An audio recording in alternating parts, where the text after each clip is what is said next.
Hello and welcome to the Data Engineering Podcast, the show about modern data management. When you're ready to build your next pipeline and want to test out the projects you hear about on the show, you'll need somewhere to deploy it, so check out our friends over at Linode. With their managed Kubernetes platform, it's now even easier to deploy and scale your workflows, or try out the latest Helm charts from tools like Pulsar, Pachyderm, and Dagster. With simple pricing, fast networking, object storage, and worldwide data centers, you've got everything you need to run a bulletproof data platform. Go to dataengineeringpodcast.com/Linode today, that's Linode, and get a $100 credit to try out a Kubernetes cluster of your own. And don't forget to thank them for their continued support of this show. Modern data teams are dealing with a lot of complexity in their data pipelines and analytical code. Monitoring data quality, tracing incidents, and testing changes can be daunting and often takes hours or days. Datafold helps data teams gain visibility and confidence in the quality of their analytical data through data profiling, column-level lineage, and intelligent anomaly detection. Datafold also helps automate regression testing of ETL code with its data diff feature that instantly shows how a change in ETL or BI code affects the produced data, both on a statistical level and down to individual rows and values.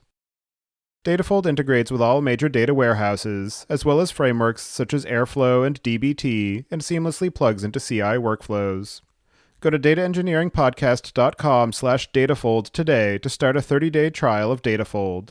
Once you sign up and create an alert in Datafold for your company data, they'll send you a cool water flask. Your host is Tobias Macy, and today I'm interviewing Michel Tricot and Jean Lafleur about AirByte, an open-source framework for building data integration pipelines. So, Michel, can you start by introducing yourself?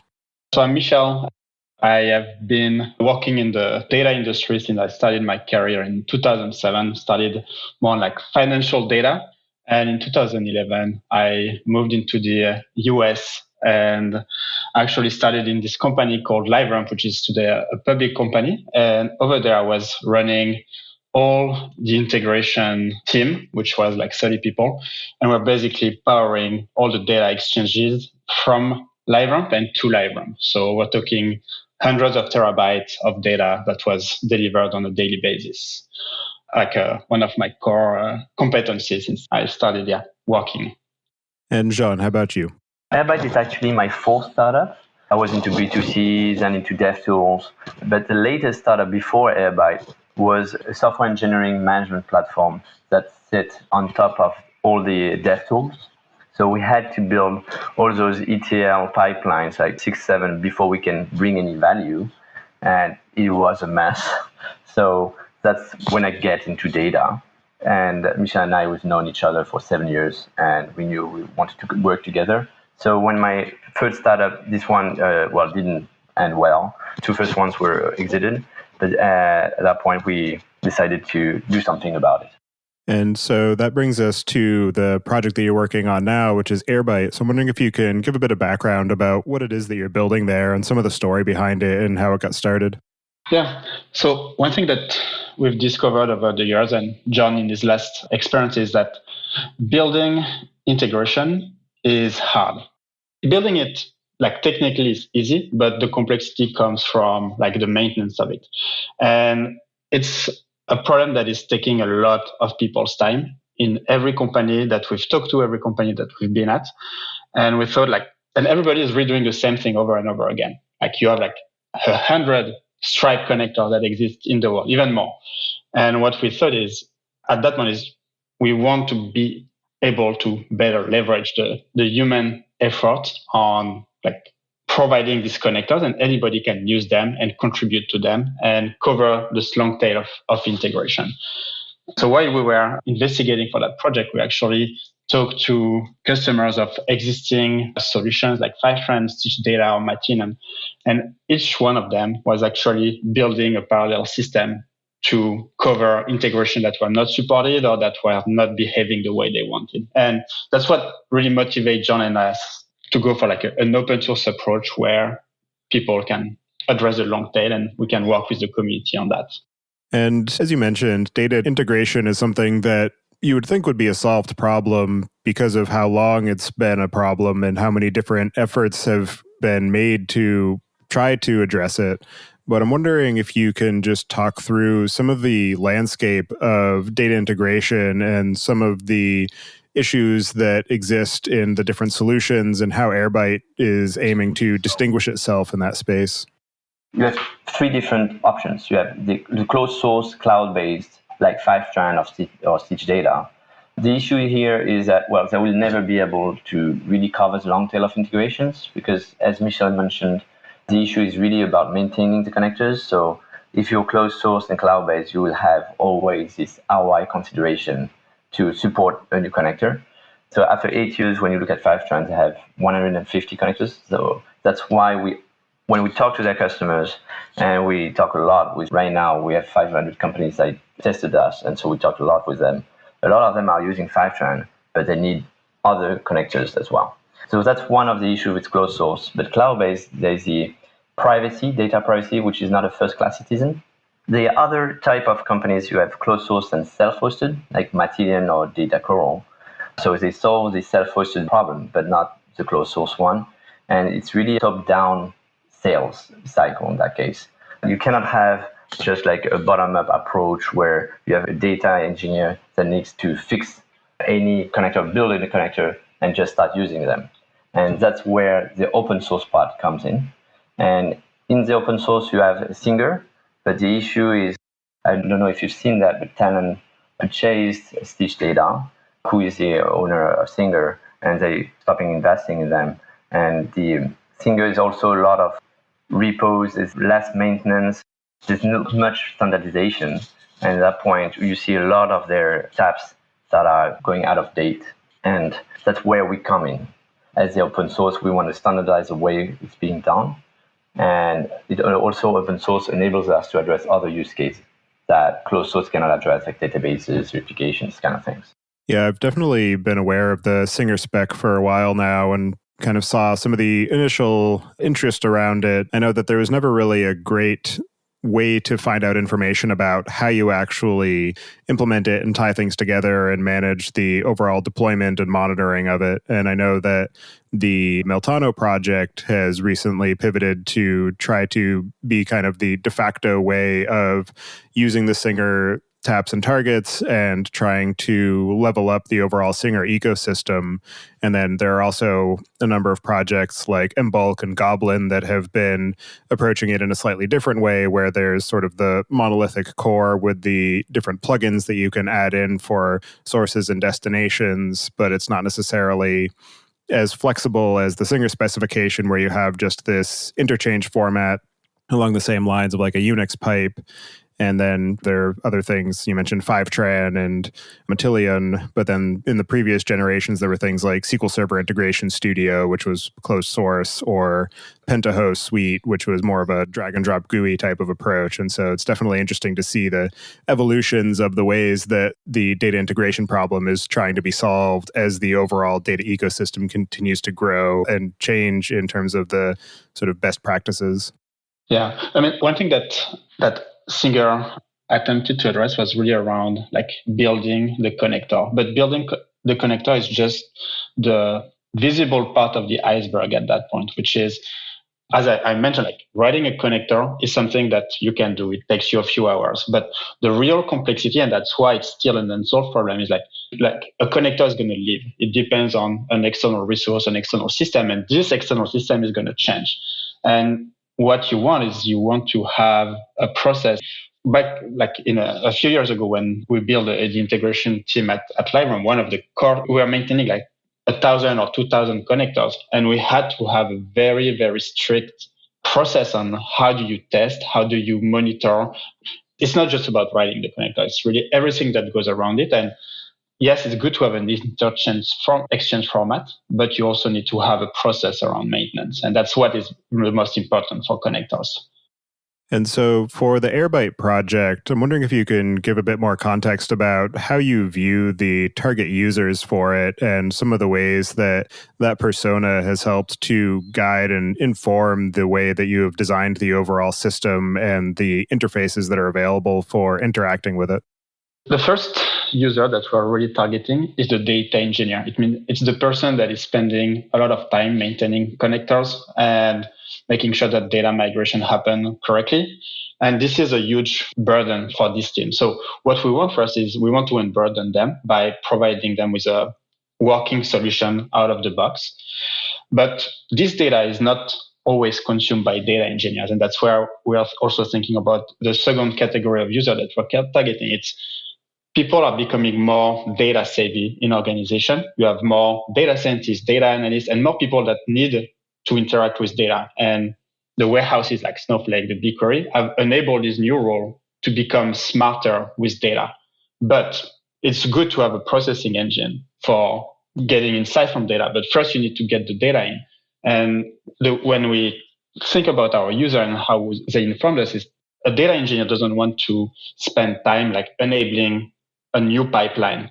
By it being a burden for them, it prevents this other role to actually leverage that data. And what we want is to reconcile these two parts of the data consumption and the data production to work better together and just making them more autonomous.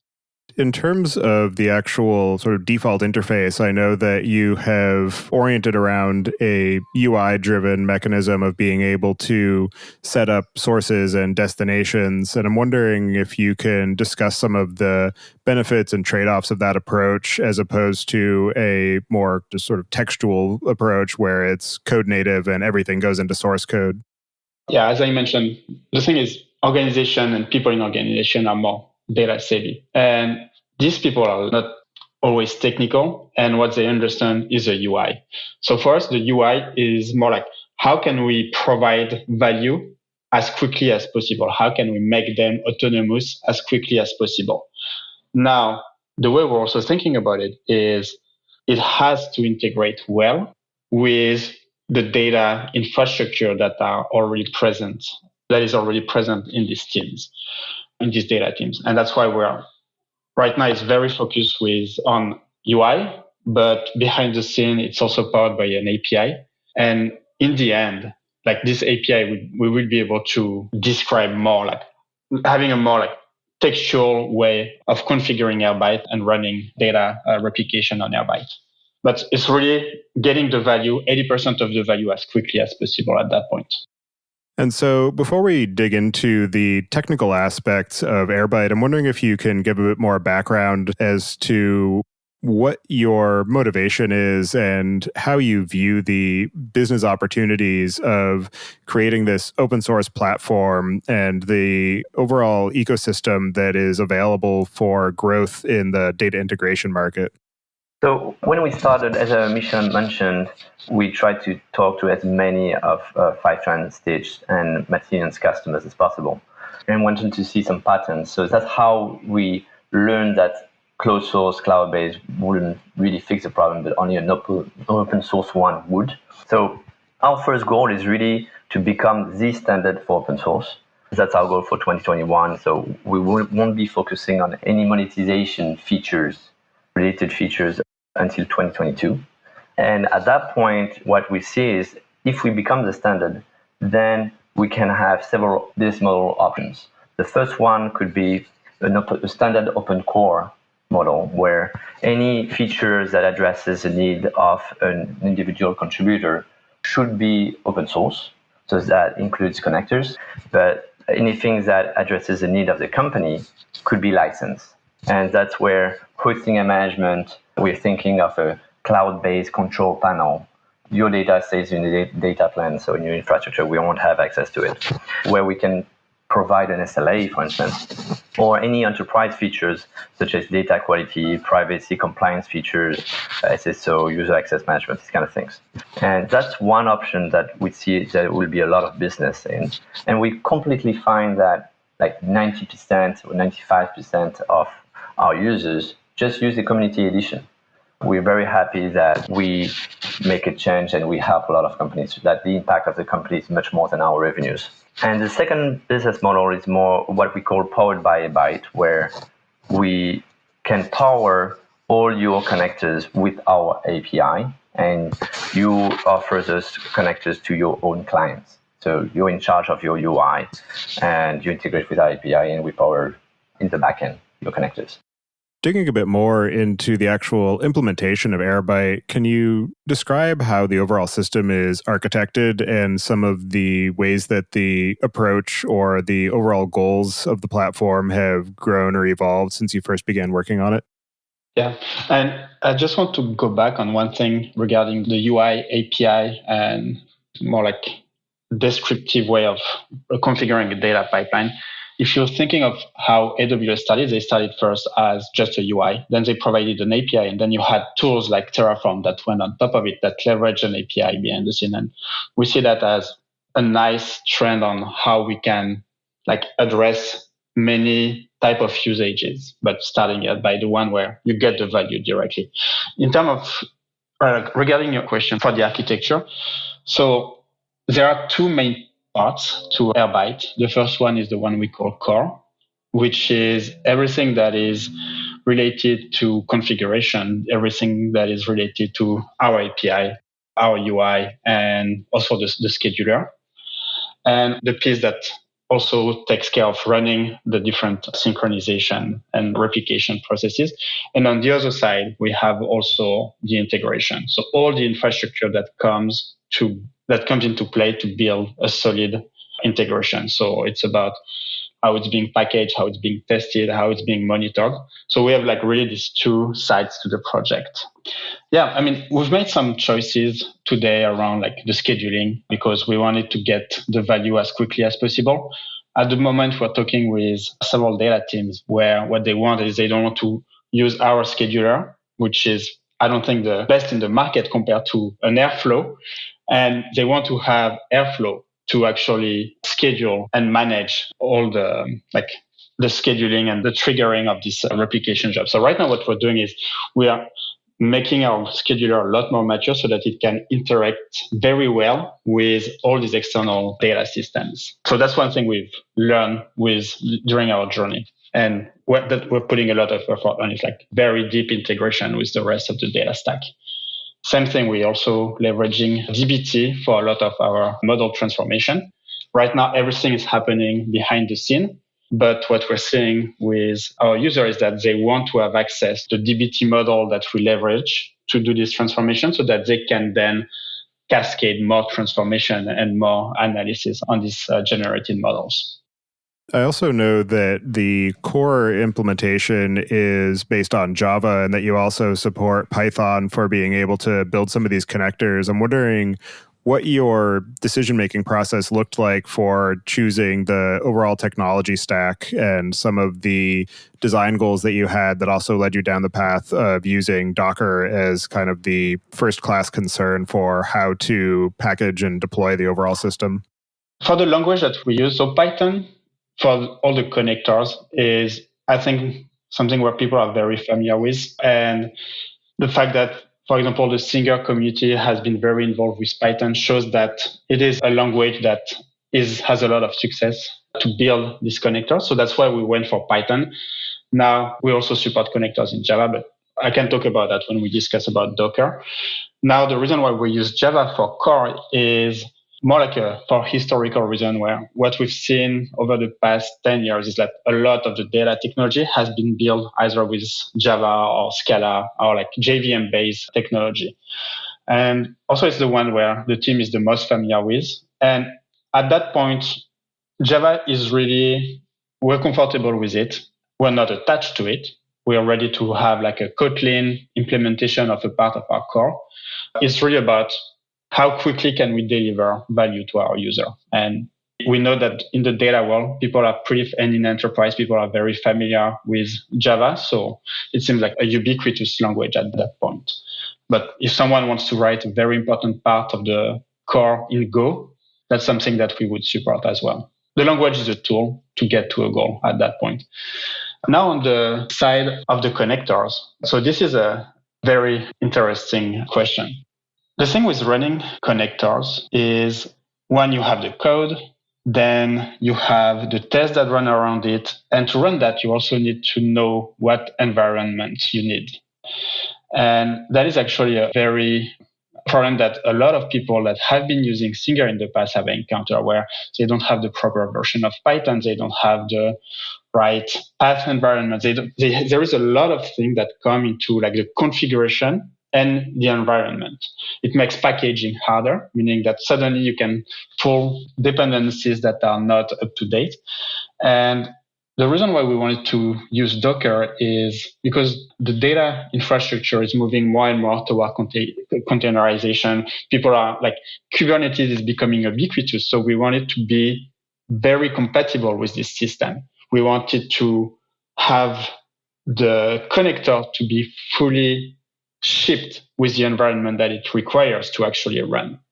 And it also allows us to let the community to contribute in the language of their choice, as long as they follow the protocol. And like typically right now we have one contributor who is working on a complete coverage of the Google Analytics API, and he's doing in Elixir.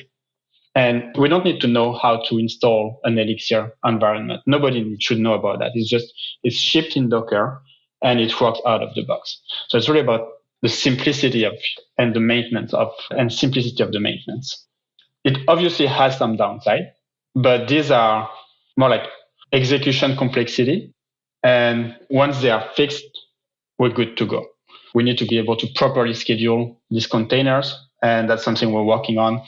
But after it's done, we won't have to worry about environment. We won't have to worry about languages. So that's what motivated that choice. Yeah, it's definitely an interesting kind of balancing act, because there's, on the one side, you want to have some level of homogeneity in the implementation so that if somebody comes to the project, then they will be able to dig into the various different connectors if there's something that they want to tweak or understand. And if there are a number of different languages, then it kind of increases that barrier. But at the same time, you want to be able to bring everybody who has an idea of how to implement a connector and not force them into a particular language that they're not necessarily familiar with.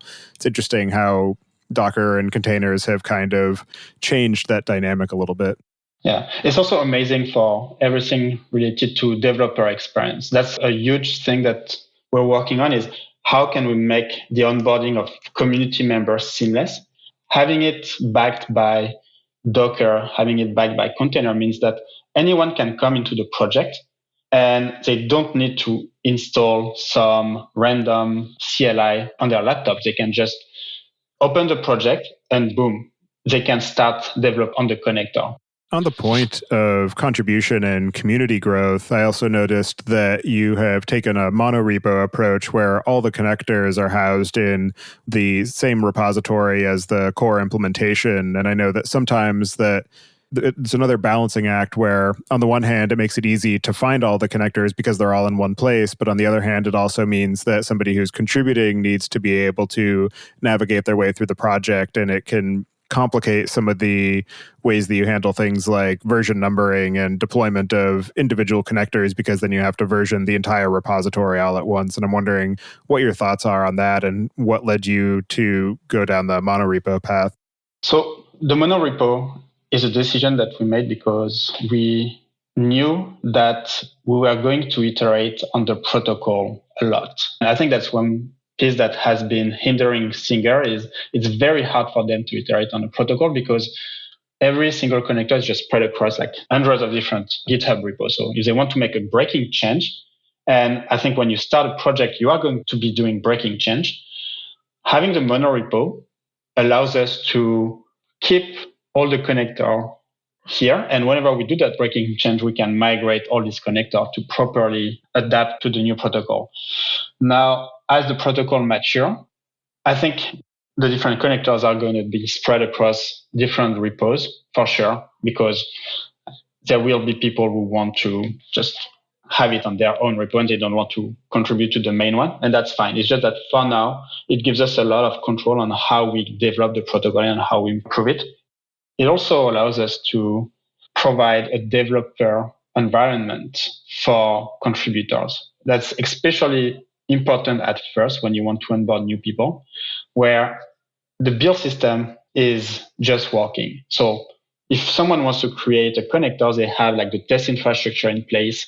They have like the integration testing infrastructure in place. So there is a lot less logistic that you need to do to create a new connector.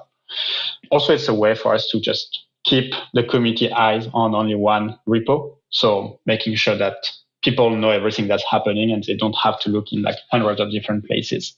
Yeah, again, it's interesting to have the federated approach where anybody who wants to build their own connector and manage it themselves and contribute it to the community can do so, but then you have to have some means of cataloging all of the available connectors so that when you are a newcomer to the project, you don't have to, dig through forum posts and GitHub issues and try to piece together what is the actual totality of the ecosystem rather than just having it all in one place and just here's a list, here are all the connectors. Yeah.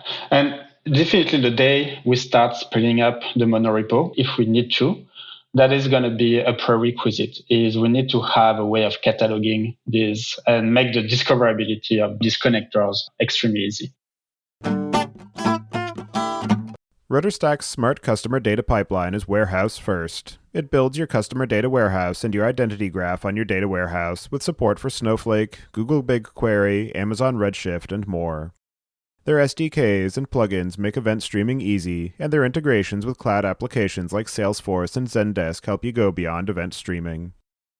With RudderStack, you can use all of your customer data to answer more difficult questions and send those insights to your whole customer data stack. Sign up for free at dataengineeringpodcast.com/rudder today. Digging a bit more into the actual protocol level of how you manage the interchange and pluggability of the sources and targets and some of the transformations.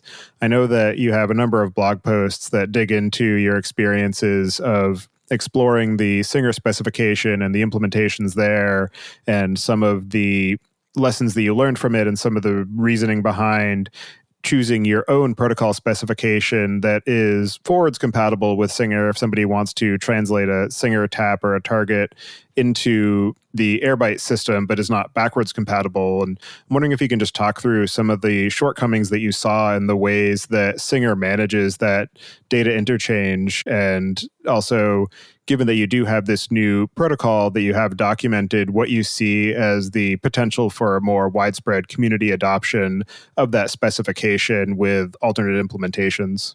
On the Singer side, I think they came up with spec, but at that point, specs are not enough, especially for something that scales so much. Like there are tens of thousands of connectors that need to happen. So you need to have an environment around it. What has happened is people have added their own extension to the protocol. And, when we initially started AirByte, and we were relying on Singer taps and Singer targets. And we realized that with time, we were just spending more time trying to reverse engineer all these little add-ons that were made that were not consistent across different repo, different source and target. And we thought, okay, it was a tough decision for us because you don't want to reinvent the wheel when there is something that exists. What we realized that actually it exists, but it's losing a lot of traction. And we thought, okay, there are a few reasons, and we're going to solve it. We're going to learn from what they've done well, learn from what they didn't do well, and come up with something that can reunite the community there. And that's why also we made sure that the protocol can be compatible with what Singer was doing so that the effort that has been put by the community of Singer is not wasted effort and they can leverage what they've built. The interchange format, the fact that they're using JSON, I think it's a disinterest. We're doing the same. That might not remain JSON. At the end of the day, it's more a matter of describing the data model of your protocol. And I'm pretty sure that in the future, we will need to support more efficient serialization, both in terms of volume and speed. But for now, like JSON gives us a lot of visibility and auditability in what's happening as we're still developing the protocol. But I can imagine that we will have layers for maybe putting that into like an Avro message or like a protobuf message or a Thrift message. What really matters is like what is the schema of your protocol. The interchange, you can change it if you need to. Yeah, I was definitely interested in digging more into the use of JSON as the interchange format because, as you mentioned, it's not necessarily the most efficient, but it is easy to just dump it out to disk or cat it out to a terminal to see what's happening and be able to unpack it. And it's recognized by so many different programming languages, but it's good to see that you have some thoughts as to the forward direction of maybe adding support for binary protocols for better efficiencies. I'm also interested in understanding your perspective on what you see as being the trade-offs of using JSON as the interchange format due to the potential for information loss as you convert to and from JSON, thinking in terms of things like type information from maybe a richly typed source or some of the contextual data that you may or may not be able to encapsulate in that JSON specification and maintain across that interchange boundary. In the way we're thinking about these connectors, there are two pieces. On one side, you have the data. On the other side, you have the catalog. And that's something that we believe Singer did good, is like separating the two. The catalog allows to describe the schema of the data so that even if you lose data on the exchange side, you can still reinterpret it from the catalog. And that is very important for us because today we might be using like the most basic types of JSON. So maybe we are losing the fact that something was a float versus just a number. But as we rely on the catalog to explain what this type is, we can always recreate that information in the past or maybe serialize it differently if it's a float. To describe the schema, we're actually using a JSON schema, which actually has the feature to describe more advanced types, has the feature for describing like a constraint on the data. And that's what we're going to leverage. And in the protocol, when we serialize and deserialize, it is something that we're going to enrich this feature and be more smarter about not losing data on the data that we replicate. Another interesting area to dig into is the overall interfaces that you have and the extension points in the system for AirByte for being able to integrate with the broader ecosystem of data tools, thinking in terms of things like great expectations for being able to embed quality checks in your data flows for the extract and load process, or being able to integrate different orchestrators like Dagster or Airflow or Prefect to be able to hook into the lifecycle of the pipelines and either have them manage the execution as part of their scheduled runs or be able to use the completion of a pipeline as a trigger to kick off some downstream pipeline and things like that. I think like in open source, you want to be the best at doing something. And like Great Expectations, Airflow, Dagster, dbt are doing like really a phenomenal job at what they're doing. So that's why we're really focusing at becoming the best at moving data and integrating very well with them.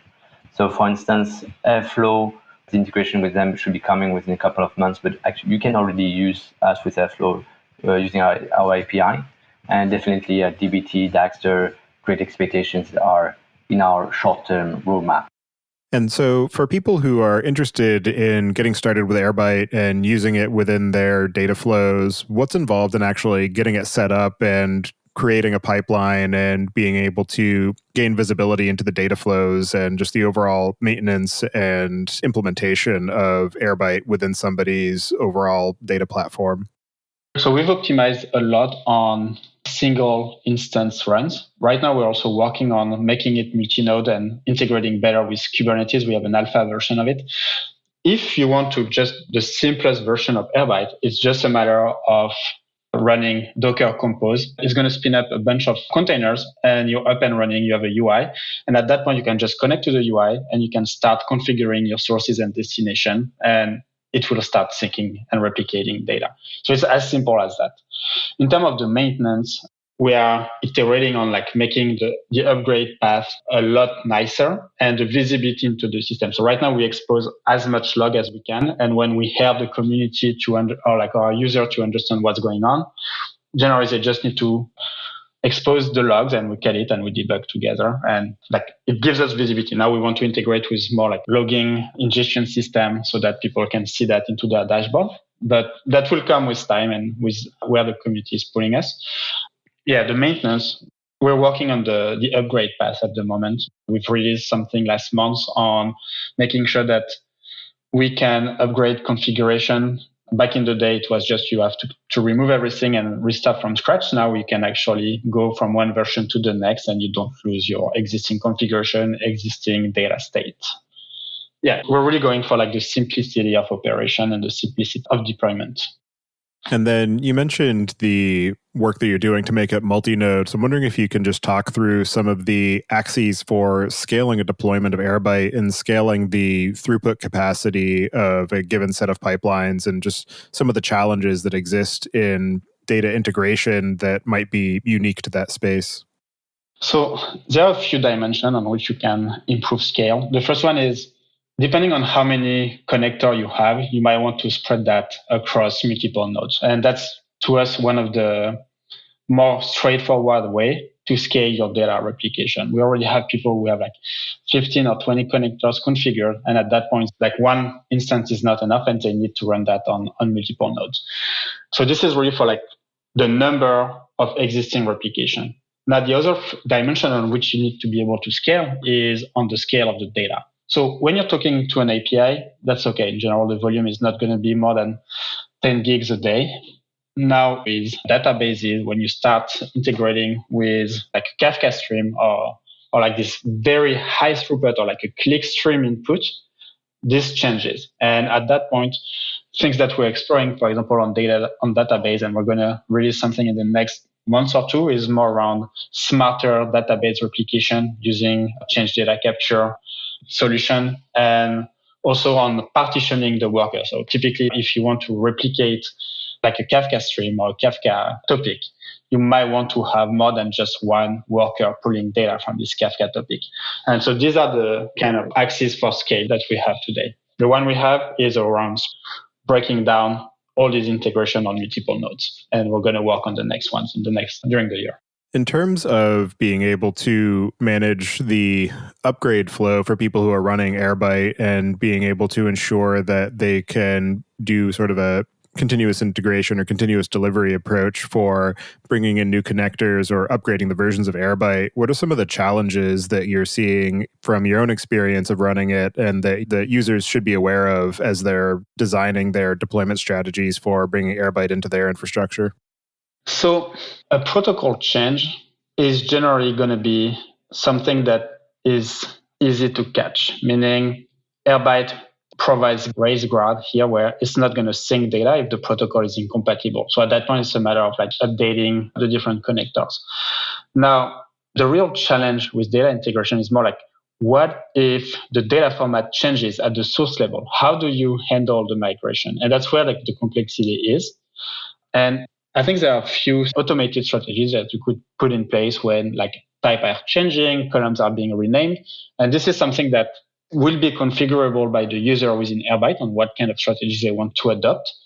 But there is always going to be cases where it is not possible to have an automated migration. And at that point, it becomes the responsibility of AirByte to act as a safety net and prevent data corruption before someone knows what to do to get the migration path. Sometimes you cannot know because it's so ingrained into your data infrastructure that you cannot know.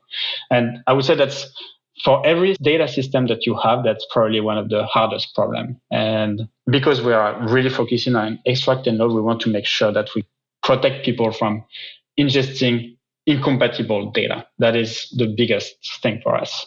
And whichever system you use, you need to have these guardrails in place.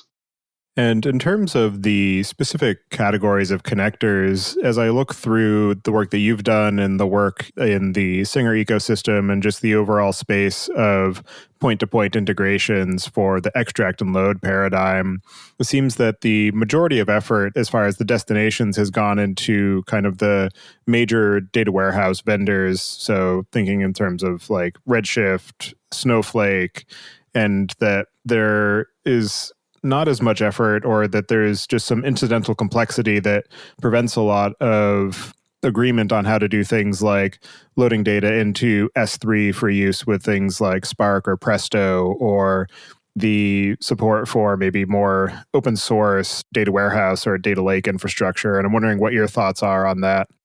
I would say one of the reasons why data warehouse have been so popular in terms of integration is because these are the technology that enables this new category of user to get insight from data. Now, I would say today, warehouse were at the top of connector that were asked by the community. Now we are at the new level of these priorities, which is more around like data lakes, S3, GCS, Azure Blob Storage. And we're working on it at the moment, meaning what we've been doing over the past few months is like really understand what do people want when they talk about data lake. What do they want when they talk about an S3 integration? Yeah, at that point of view, we need to provide something that can be as simple as just dumping a CSV. But people want more than that. They want to have support for writing Parquet file data. They want to be able to have better partitioning of that data on S3. And so it is a very hard problem. And we were really in a requirement gathering phase at that point on what do people want. And once we have that, then yes, you can start using like your Redshift Spectrum on top of your data, or like your Presto or any kind of file-based query engine. Yeah, it's definitely becomes pretty evident as you start to dig into that problem domain of writing these things out to S3, how much the data warehouse does for you in that regard, because you can just say, write it out to this table, and then the data warehouse will handle the partitioning and the disk allocation and making sure that the indexing is set up properly, versus if you're just writing it to S3, as you said, there are so many questions to be answered in that regard. And so in terms of the overall project, obviously you have a business goal of having a sort of sustainable company that you can continue to grow and work on for years to come. But you also have this open source foundation. Wondering if you can discuss your thoughts on the approach you're taking to governance of the open source project and the long-term sustainability and viability, if for whatever reason the startup doesn't remain viable over the long term. We want to give like commit access to more and more contributors with time. And we're still learning. Michel and I, it's our first open source experience. But our philosophy is right now is really to give more control with time. We are kind of like a federation, if you know like terminology, where we think we'll have a lot of contributor growth and user growth. And it only works and scales if you give more control to the community. In terms of sustainability of the project, so in case the business goes down, for sure, as we give more control, there will always be the open source part. Now, we hope and we think that an open source project can really change the world if you have a business sustain it at the beginning. And our goal is to change like data movement overall. So our mindset is to make it a profitable business. And as mentioned before, we perfectly find that 95% of our customers might only use the community edition. So that would be our philosophy right now, and we're still learning. And so as you have been building the project and onboarding more people to it and sort of spreading it around and raising awareness around it, what are some of the most interesting or unexpected or innovative ways that you've either seen AirByte used, or contributions or requests that you've seen come in as to ways to extend or integrate with it? One of the monetization idea that we mentioned before, which is around the like embedding AirByte into an actual product, is not something that we thought about initially. We were really thinking about the analytics case, solving data movement for one company, but not for powering the data pipes of a product. So that was one thing. Now, we recently talked to one of our community members, and they're actually using AirByte to populate their cache, to warm up their cache. So every hour, you have an AirByte job that runs, and it's going to populate the cache with the latest version of the data. Not something we thought about. So it's cool to discover these gold nuggets. Like our plan right now, we've been discussing with Mail Search, we've been discussing with other companies, and we see use cases with also actors in the data industry. For instance, like right now, we're working on a tutorial where we help you just save your Slack messages on your free plan and search for them like indefinitely. So be unlocked on that part, and we can help you do that. It's just when you can move data freely, it unlocks a lot of use cases like this. So I think we'll have a lot of fun with tutorials to expose these use cases to the community. And in your experience of building the AirByte platform and growing the business around it, what are some of the most interesting or unexpected or challenging lessons that you've learned in the process? It's really about the amount of effort that is being put today in this company. Sometimes we talk to organizations, they have like 20, 30 engineers just maintaining connectors. And we knew it was a problem, but 30 people is like an enormous amount of human time that is put in as a problem that could be solved differently. And to us, it's like these people, these engineers, they want to do something else in general. They want to be smarter with the data instead of focusing on plumbing. And we're talking with these teams like every day. And yes, they're like just waiting for a solution like that to appear. I think that's why we're getting this growing community so quickly. Now, there is an interesting, it's more like I would say a gap, which is people are looking more and more for like traceability of the data, understanding how data has been derived. Because we're at the top of the data ingestion, it is actually something that we can propagate down like the data value chain, ensuring that people understand where the data is coming from and how it's been synced. I would say like what is interesting with open source is the inbound needs you have, interests you have. We had all across the board. I think the US right now is about 35-40% of our leads. The rest is really in Europe, Asia, everywhere, and it's from early stage companies to enterprise. And what was surprising to me is the early stage part. We thought at the beginning it would be more about the mid-sized companies and enterprise, but we see a lot of startups using us because, well, data is getting everywhere. And moving, as soon as you have data, you need to move that data.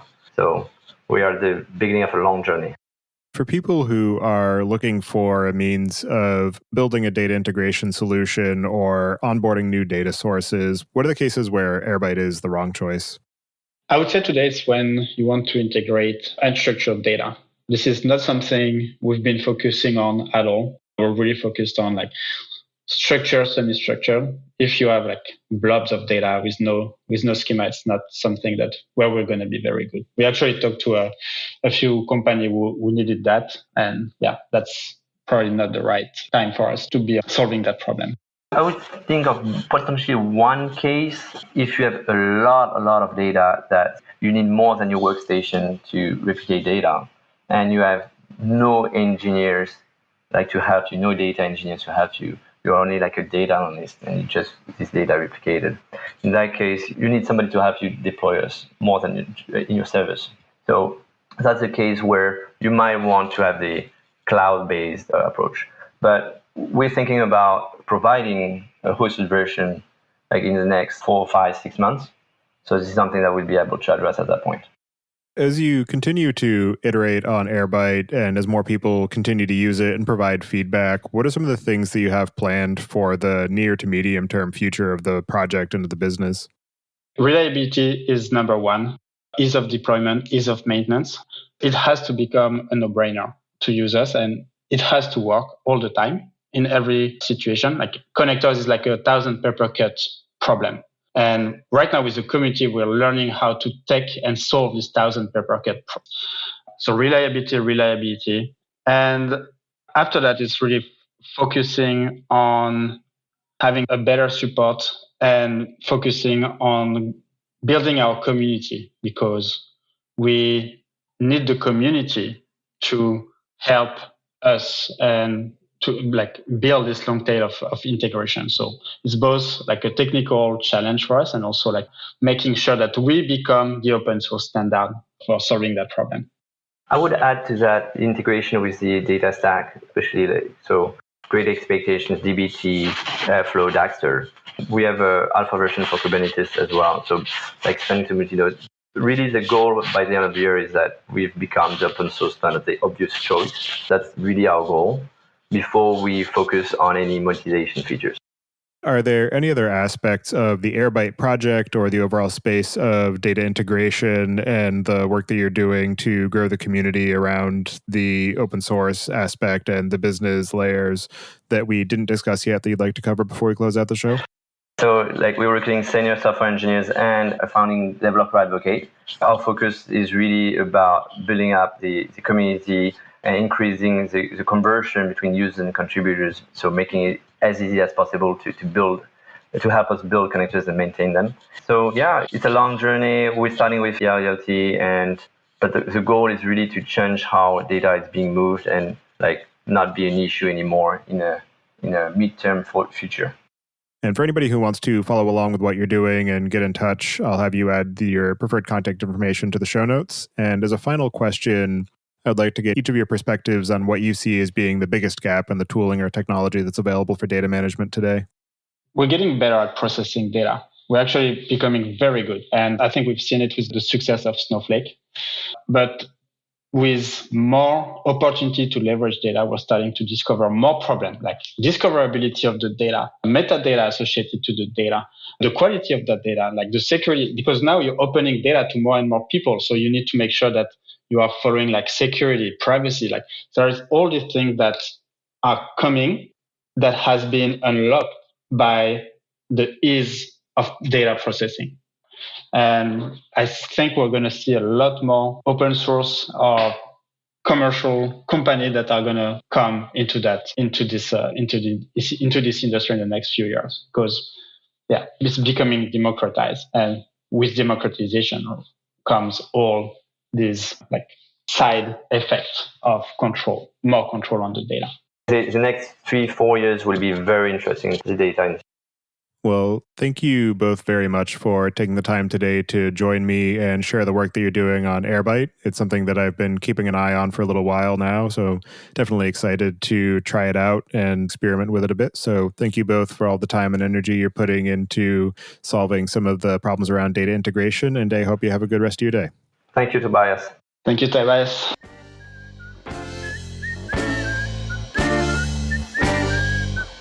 Listening. Don't forget to check out our other show, podcast.init, at pythonpodcast.com to learn about the Python language, its community, and the innovative ways it is being used. And visit the site at dataengineeringpodcast.com to subscribe to the show, sign up for the mailing list, and read the show notes. If you've learned something or tried out a project from the show, then tell us about it. Email hosts at dataengineeringpodcast.com with your story. And to help other people find the show, please leave a review on iTunes and tell your friends and coworkers.